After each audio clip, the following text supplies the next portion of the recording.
day everyone. Today I will discuss rule number 9, 10, 11, and 12. First is rule number 9, patrol guidelines. Personal safety and precautionary measures. Officers are instructed to prioritize their safety while on patrol. Next is defensive driving. Officers are advised to practice defensive driving and adhere to traffic regulations to prevent accidents and ensure safe mobility.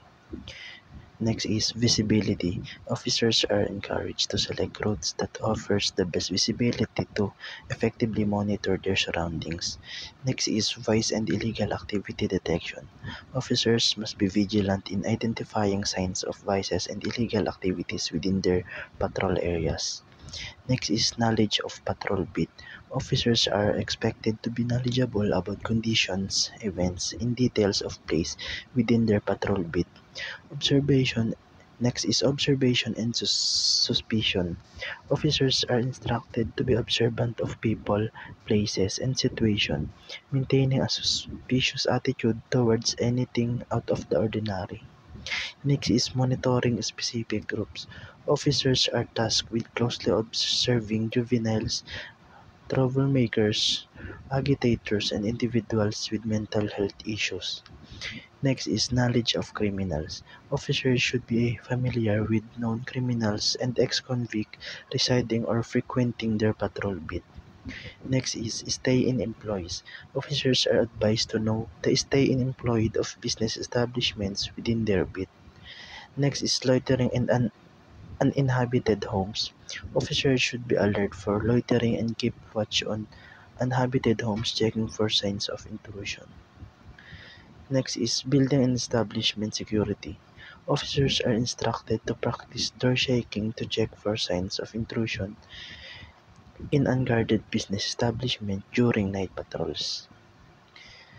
Next is developing contacts. Officers should develop contact with individuals who can provide factual information about crime condition in the patrol beat.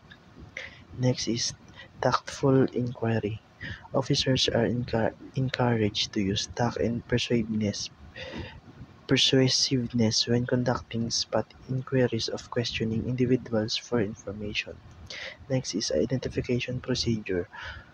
Officers should avoid taking wallet or bags when requiring identification from suspicious individual and instead have the individuals remove and hand over their identification. Next is firearm preparedness.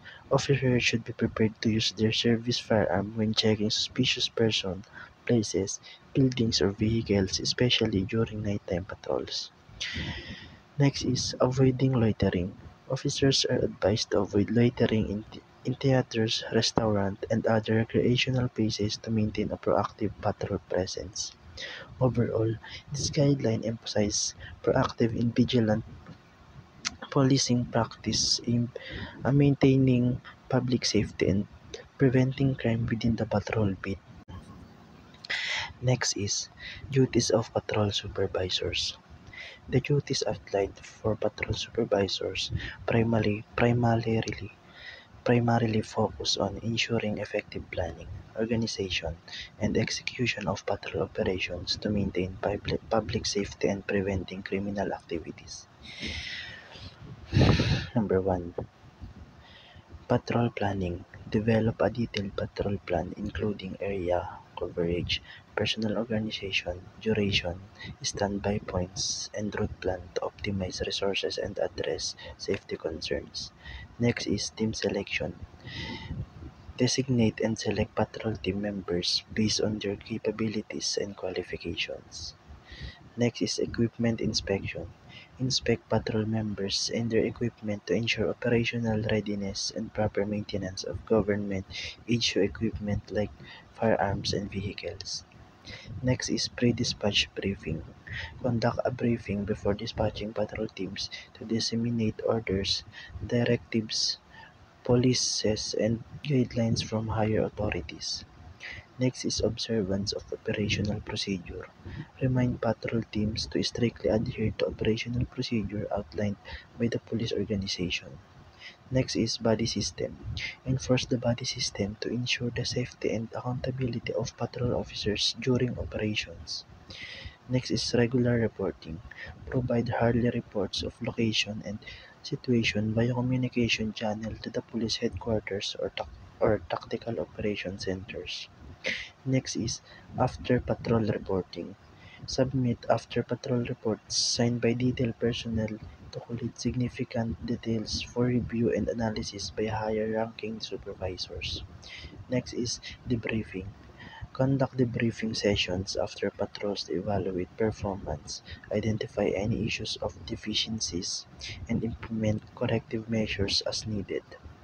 Overall, these duties aim to ensure that the patrol operations are well planned, executed efficiently, and evaluated for continuous improvement in maintaining public safety and law enforcement effectiveness. Next is duties of patrol officers. The duties of patrol officers encompass a wide array of responsibilities aimed at ensuring public safety, maintaining order, and preventing criminal activities within their designated areas. These duties include: first, attendance at roll call formations for briefing and debriefing.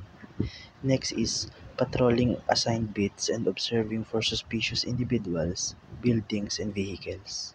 Next is monitoring public gatherings to prevent disorder in dispersed unlawful assemblies. Next is inspecting businesses and other installations to remove hazard to public safety. Next is checking suspicious vehicles along main roads and highways during patrols. Next is reporting occurrences related to crime, public peace, order, and safety. Next is preventing crimes by apprehending law violators and preventing and preserving public peace. Next is engaging in regular visitations and dialogues with residents and stakeholders. Next is assisting in traffic management and providing pedestrian information within their area of responsibility. And next is enforcing city or municipal ordinance on liquor establishment, nightclubs, and other venues. Next is responding to calls, addressing complaints, and initiating investigations to minimize the after effect of accidents, fire, and other emergencies. Next is adhering to prescribed patrol uniforms. And the last is ensuring they have necessary equipment for duty performance. Overall, these duties underscore the critical role patrol officers play in safeguarding communities and maintaining law and order. Next is the guidelines and procedure when responding to calls for police assistance. First is record the relevant information about the nature of the call and callers details in the patrol logbook. 2. Adjust approach based on urgency and nature of the call. Number 3. Consider factors like time, traffic, and neighborhood characteristics. Number 4. Approach scenes cautiously, assessing for potential danger. Number 5. Prioritize attending to injured individual unless patrol members are at risk. Number 6. Focus on apprehending criminals while aiding the injured. Number 7. Identify the crime, question victims, and gather witness statements. Number 8. Relay suspect details to operation center if suspect have fled. Number 9. Call for backup before intervening in street fights. Disperse crowd if necessary. Number 10. Handle noise complaints with tax and intervention, not enforcement. Number 11. Follow protocol for responding to explosive, contacting explosive ordnance disposal team, and ensuring public safety. Number 12. Exercise caution when responding to nighttime calls at establishment. Request lights on before entry. Number 13. Refrain from arbitrating conflicts between individuals. This guideline prioritizes safety, effective response, and appropriate intervention while maintaining professionalism and adherence to protocol in various scenarios encountered by patrol officers during their duties. Next is rule number 10, ground for spot check or search. Spot check or accosting. Spot checks or accosting refers to the practice of police officers stopping individuals for the purpose of conduct brief interactions or questioning. However, it's essential to note that this practice requires reasonable suspicion, which is more than just a hunch or feeling. Reasonable suspicion means that the police officer must be able to point to specific facts that, when taken together with rational inferences, reasonably warrant the stop. Body frisk pat-down search. A body frisk or pat-down search is a limited search of a person's outer clothing conducted by a police officer. This type of search is permissible if the individual has been legitimately stopped with reasonable suspicion, and the officers believe that the individuals may be carrying a weapon, posing a threat to the officers or another person's safety. In essence, these procedures are about balancing law enforcement's authority with individual rights, ensuring that stop and searches are conducted based on reasonable suspicion and specific criteria aimed at protecting public safety. These serve as important tools in crime prevention and detection while upholding constitutional principles of due process and protection against unreasonable searches and seizures. Next is procedure and guidelines. Spot check or accosting. Officers must clearly identify themselves as police officers when approaching individuals, either by uniform or verbal announcement with proper identification. Courtesy should be maintained, but officers must remain vigilant for suspicious behavior. Backup should be requested if necessary, and the extent of questioning should be limited to identify the other relevant inquiries. Individuals are not required to be informed of their right unless placed under arrest. Next is body frisk or pat-down search. Searches should ideally be conducted by at least two officers, with one providing cover. Pat-down should be cursory, with suspects standing or against a stationary object, and officers should only feel the outer clothing. Officers may not reach into pocket unless they feel a potential weapon. Item like bags should be placed out of the suspect reach rather than open. If a weapon is found during the pat-down and constitutes a violation of the law, the suspect should be arrested and a complete search conducted.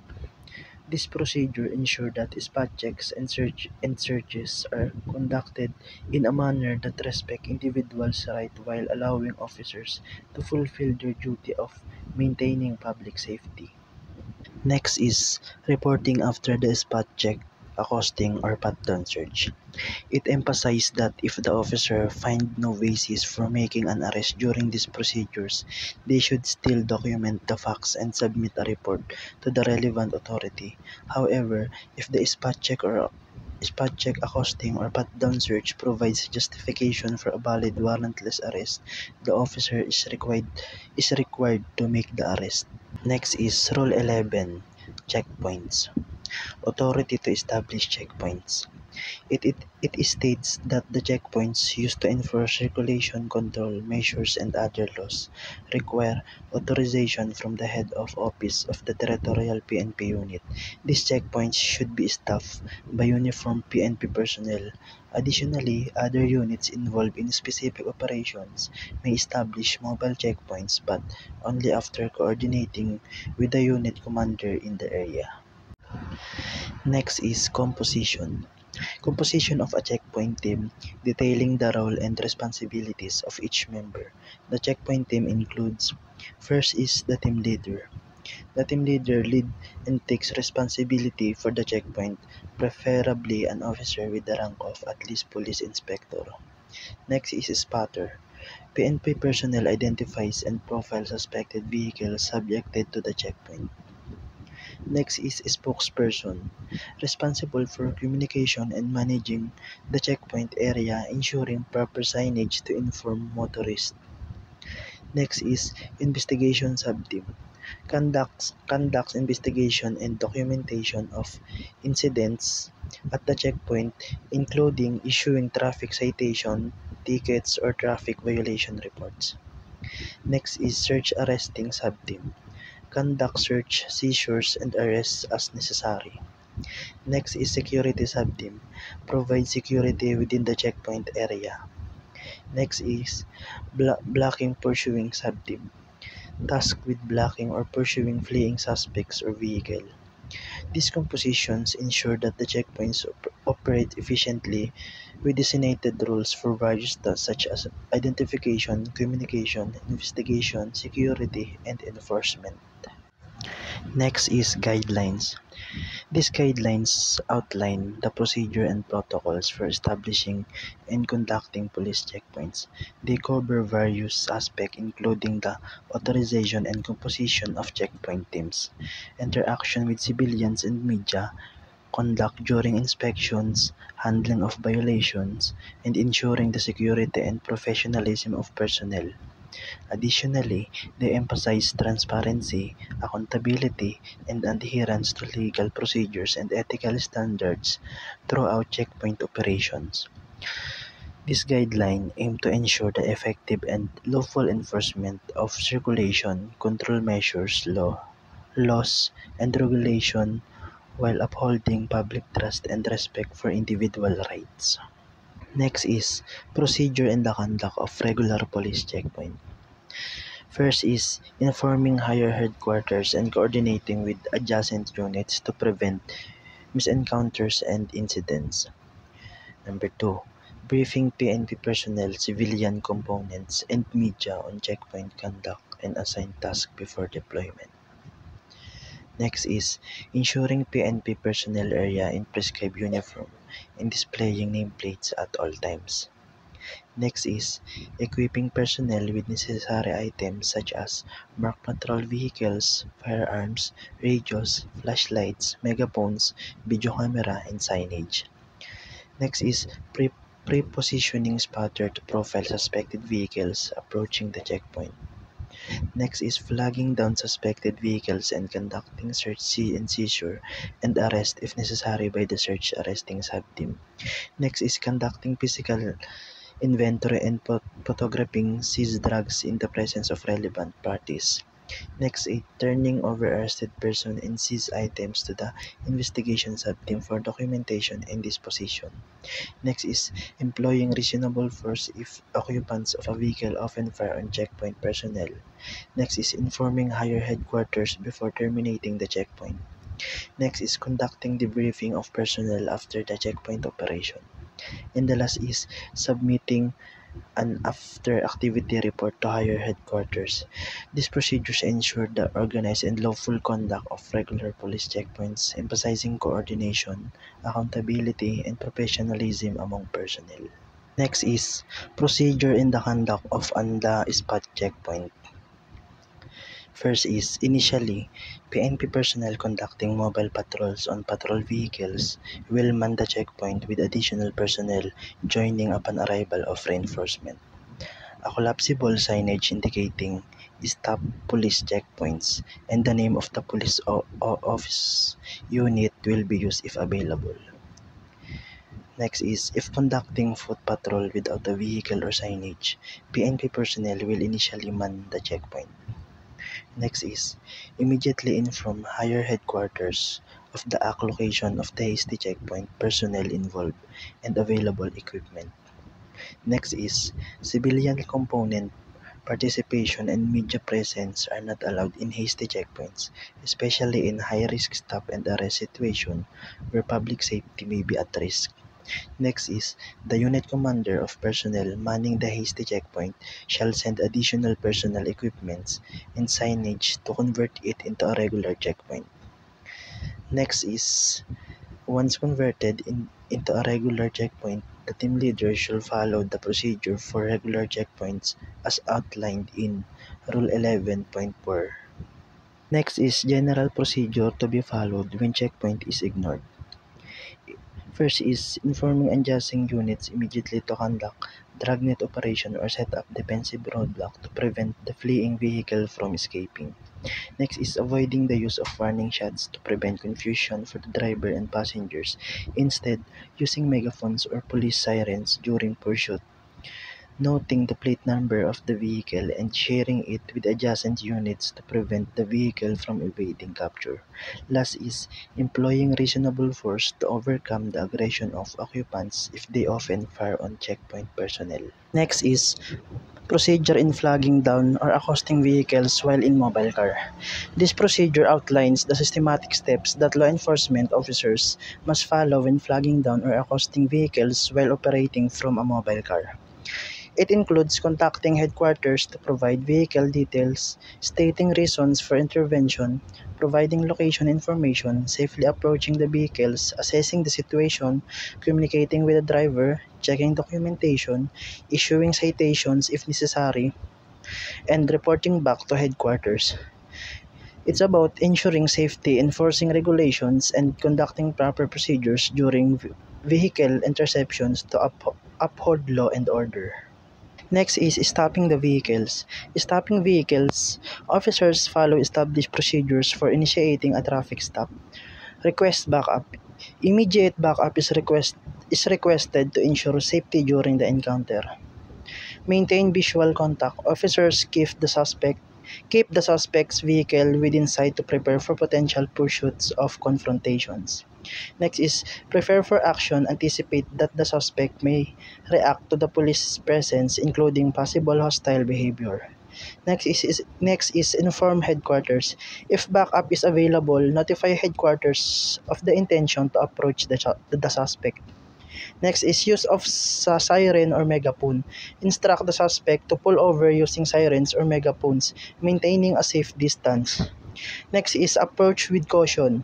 Approach the vehicle cautiously, being mindful of potential danger. Next is ensure visibility. Ensure visibility into the vehicle, especially if windows are heavily tinted, to assess occupants and potential threats. Next is minimize movements.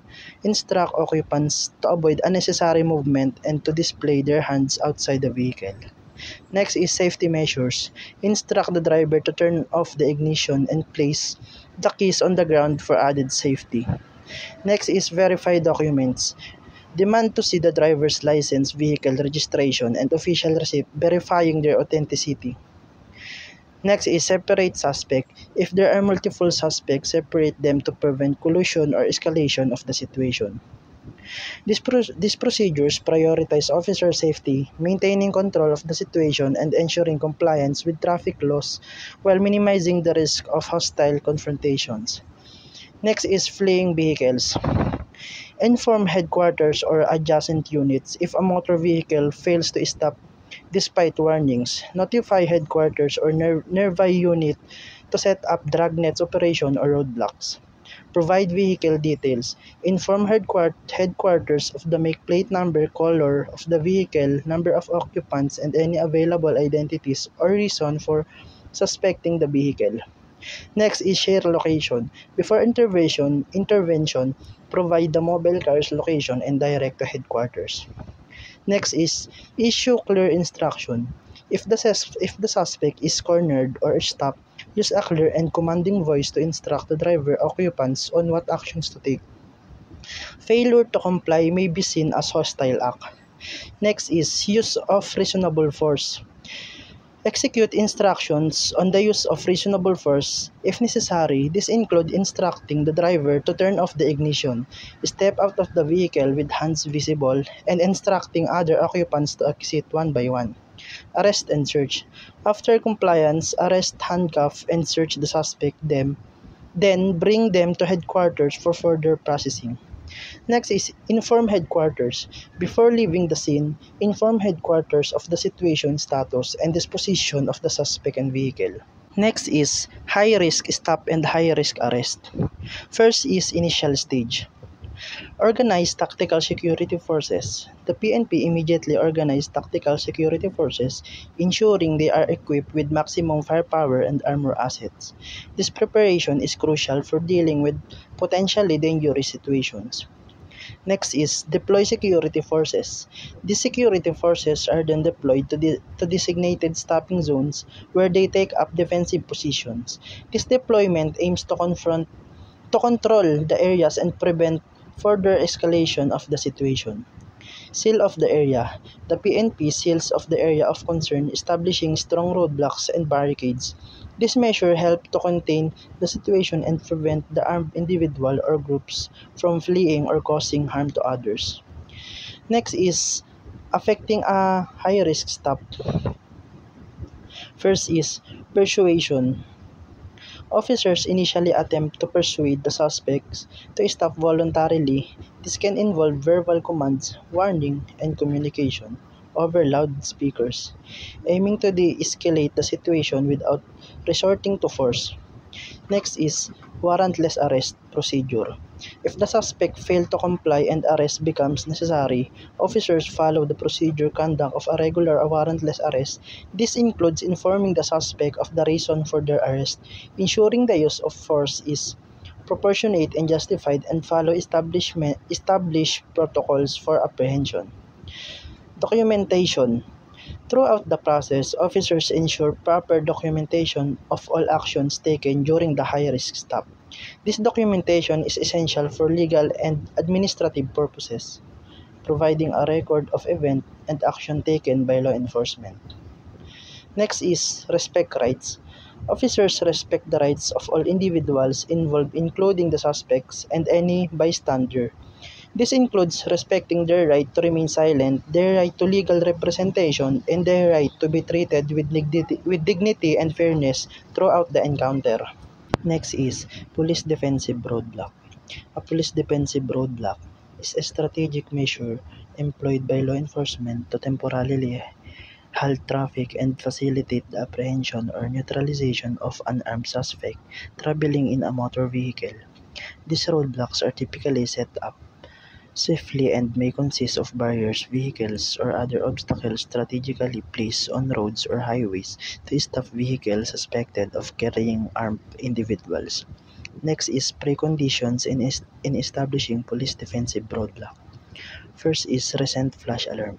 If the object vehicles have been the subject of a recent flash alarm indicating potential criminal activity or danger, a defensive roadblock may be warranted. Next is presumed hostile occupants.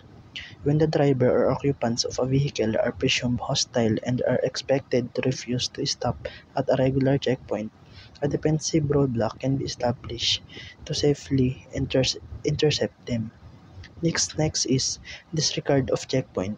If a vehicle disregards a checkpoint when flagged down by police indicating potential evasion or non-compliance, the defensive roadblock may be set up to apprehend the vehicle and its occupants. Next is subject of police case operational plan. The identified vehicles and occupants must be the subject of a police case or combat operation plan, suggesting the need for a proactive measure to apprehend them. Next is unauthorized troop movement. In the event of unauthorized movement of troops indicating a potential security threat or breach, a defensive roadblock may be established to control the situation and ensure safety. Additionally, validated information on ongoing hot pursuit, movement of suspected armed individuals, report of armed criminals committing crimes, vehicle carrying escaped prisoners, or armed motorcycle riding criminals can also trigger the establishment of a defensive roadblock. Next is procedure in establishing roadblock. Organize appropriate or sufficient police tactical security forces utilizing maximum firepower and armor assets with the following team compositions. First is team leader. Team leader leads and takes overall responsibility for the roadblock operation, typically an officer with a rank of at least police inspector. The team leader ensures coordination and effective execution of the operation. Next is forward observer or spotter. Identifies and profiles suspected vehicles subject to the roadblock. This role involves observing and assessing vehicle approaching the roadblock for any signs of suspicion. Next is spokesperson. Communicates with armed suspect on board a motor vehicle subject to the roadblocks. This individual is responsible for negotiating with suspect and relaying instructions or demands from law enforcement. Next is sniper. Renders the vehicle inoperable to prevent escape and provides firepower support to neutralize armed and hostile suspect during a firefight. Sniper plays a crucial role in ensuring the safety and effectiveness of the operation. Next is investigation subteam. Conduct investigation and documentation of the roadblock operation. This team gathers evidence, collects statements, and documents the events surrounding the operation for legal and administrative purposes. Next is search arresting subteam. Conduct researches, seizures, and arrests as necessary. This subteam is responsible for apprehending suspect, conducting thorough search of vehicles, and seizing any contraband or evidence found. Next is security subteam. Provides a security at the roadblock area, ensuring the exclusion of other vehicle and civilians not subject to the roadblock. This team maintains controls the perimeter and prevents unauthorized access to the operation area. Next is blocking or pursuing subteam. Blocks or pursues fleeing suspects or vehicles. This subteam is tasked with intercepting suspects attempting to flee the roadblock and may engage in pursuit if necessary. Next is medical subteam. Provides immediate medical assistance if necessary. This team is trained to administer first aid and provide medical care to injured individual involved in the operation. Next is additional tactical personnel team. Depending on the size and complexity of the operation or the number of hostile involved, additional tactical personnel or teams may be deployed to support the operation. Next is videographer. Documents the entire roadblock operations by taking videos. This individual captures footage of the operations for late review, analysis, and documentation purposes. Leader brief elements. Members of the police roadblock and perform are following. First is inform higher headquarters. Notify the next high headquarters about the make, type, and plate number of the motor vehicle to be stopped, including the number and, if possible, the identity of the occupants. This information ensures that higher-ranking officials are aware of the situation and can provide necessary support or guidance. Next is state reason for intervention. Clearly state that the reason for planned intervention of the suspected motor vehicle. This include providing details about any suspicious activities, criminal behaviors, or threats posed by the vehicles or its occupants. Next is provide roadblock location. Give the location of the roadblock including details about the personnel involved, available equipment, and marked vehicles. This information helps to ensure that all resources are properly allocated and deployed to the designated area. Next is coordinate with the Chief of Police and friendly forces. Coordinate with the Chief of Police and other friendly forces who have territorial jurisdiction over the area where the roadblock is being established. This coordination ensures seamless cooperation and collaboration between different law enforcement agencies involved in the operation. Next is contact adjacent unit. Immediately contact adjacent unit to inform them of the situation. This allows adjacent units to conduct dragnet operation, expanding the search area to apprehend the suspect who may attempt to flee. Members of the blocking or pursuing team are tasked with either blocking or pursuing fleeing suspect or vehicles, contributing to the overall effectiveness of the operation. Next is participating personnel in the roadblock must be in their prescribed uniform and in a roadblock, since troop deployment is urgent and public safety is at risk, the participation of civilian component and the presence of media in the roadblock shall not be allowed. During the roadblock, establish forward observers. Spotters and checkpoint assigned personnel as forward observer or spotters to identify and profile suspected vehicles approaching the roadblock. Also set up a checkpoint to stop vehicle for inspection. Next is deploy security forces. Position security force strategically and defensive to maintain control of the area and respond to any potential threats.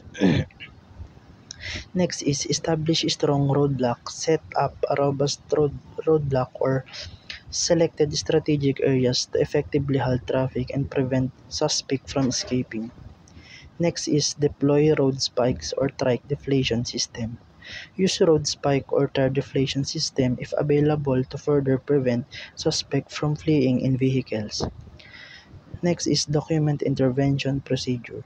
Ensure that the entire intervention procedure is documented by a designated videographer. This documentation is crucial for legal and administrative purposes. Next is ensure proper lighting and signage. Ideally, the area where the roadblock is established should be well lit with noticeable signage bearing the name of the PNP unit. This enhances visibility and safety, especially if a firefight ensues. Next is identify yourself and intentions. Clearly identify yourself, including your rank, name, and unit to the suspects. Use a siren or megaphone to communicate that law enforcement is pursuing them. Next is address tinted windows. If the vehicle's windows are heavily tinted and occupants cannot be seen, instruct the driver to open all windows to allow a clear view of the interior. Next is turn off ignition and disembark. Instruct the driver to turn off the ignition and order all occupants to disembark from the vehicle, followed by placing their hands on the top of the vehicle for safety. Next is remain vigilant. While approaching the vehicle, all members of the team should remain vigilant for any potential threats or unexpected actions from the occupants. Next is intervention procedure upon stop of the subject vehicle. Exert utmost effort to persuade the suspect to halt or stop their movement. Start with the procedural conduct of regular warrantless inevitable arrest where arrest is inevitable. Ensure proper documentation of the process and respect the rights of all persons involved. Procedures when suspect often fire engage the troops. In the event that the occupants of the vehicle open fire on the personnel manning the roadblock, reasonable force to overcome the suspect aggressions may be employed. Use only necessary force to neutralize suspects. Prevent panic. Prevent collateral damage and account for the casualties firing. Next is after the roadblock. This procedure outlines the steps to be taken after a roadblock operation, focusing on two scenarios: when suspect surrender or are arrested and when suspect engage with troops. Number 1. When suspect surrenders or are arrested. Arrested individuals must be informed of their right in accordance with the Miranda Doctrine, which typically includes the right to remain silent and the right to legal representation. And after roadblock operations, report must be submitted to their respective units or organizations. This report provides an evaluation of the operation's effectiveness and help identify areas for improvement. Next is when suspect engage with troops. Account for on account for any casualties and provide immediate medical assistance to the wounded to ensure their well-being. Protect and preserve the crime scene or engagement area to safeguard evidence and maintain the integrity of the scene for further investigation.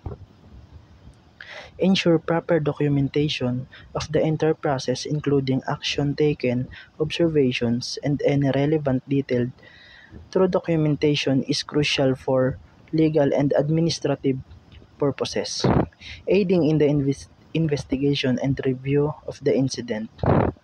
And the last is fleeing vehicles. First is inform headquarters or adjacent unit. If a motor vehicle does not stop and evades the roadblock despite warnings given, immediately inform headquarters or adjacent unit so that another roadblock can be set up to intercept the fleeing vehicle. Next is restrictions on firing upon fleeing vehicles. Fleeing vehicles should not be fired upon except by a sniper, and even then aim should be to disable the vehicle rather than to harm the occupants. Next is inform headquarters of vehicles detail.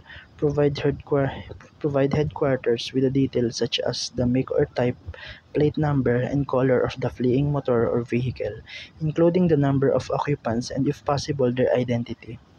This information helps in coordinating the response and apprehension efforts. Next is state reasons for flagging down. Clearly state the reasons for flagging down the suspected motor vehicle, which may include suspicion of criminal activity, evading a roadblock, or other relevant factors. Next is provide mobile cars locations and direction. Before making any intervention, provide headquarters with the location and the direction of the fleeing vehicle to assist in coordinating pursuit efforts. Next is establish hot pursuit operation. Initiate a hot pursuit operation to apprehend the fleeing vehicle. This involves actively pursuing the vehicle to prevent its escapes and bring the occupants to justice.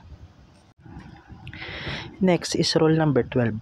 Internal security operation refers to military and police operation to suppress insurgency and other serious threats to national security, and national development operation are the basic weapon of the government in counterinsurgency operations.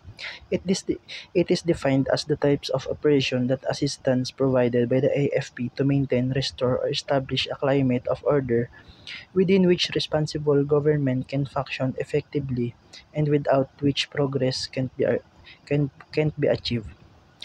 General mandate. The PNP is mandated to provide active support to the armed forces of the Philippines in internal security operations for the suppression of the communist terrorist movement and other serious threats to the national security. Executive Order Number 546 Series of 2006, directing the Philippines National Police to undertake active support to the armed forces of the Philippines in internal security operations for the suppression of insurgency and other serious threat to national security, amending certain provisions of Executive Order Number 110 Series of 1999 and for other purposes. Next is the PNP in active support role. First is conduct sustained law enforcement actions against CTM atrocities. The PNP is tasked with carrying out continuous law enforcement operations to address the activities of CTM, which may include acts of violence, terrorism, or other illegal activities perpetrated by these groups. In urban areas, the PNP may assume the lead role in ISO against the CTM, other threat group, and organized offensive crime groups engaged in urban areas where the presence of CTM and other threat groups may be more prevalent. The PNP is authorized to take the lead internal security operation against this group. This includes conducting operations to counter organized criminal activities involving armed groups. Next is the PNP units may either operate as a single force or as a part of joint PNP-AFP combat operations. In both cases, coordination is a must. PNP units have the flexibility to operate independently or in collaboration with the armed forces of the Philippines.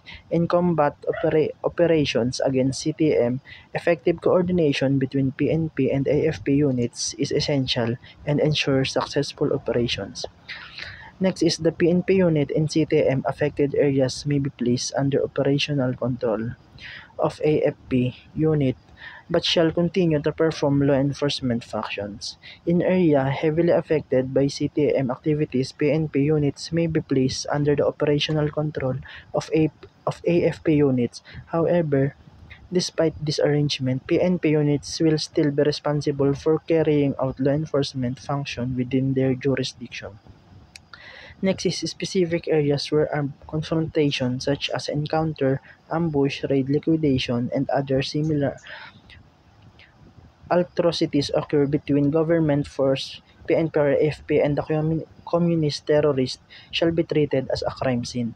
The police unit that has jurisdiction over the area shall conduct the crime scene investigation.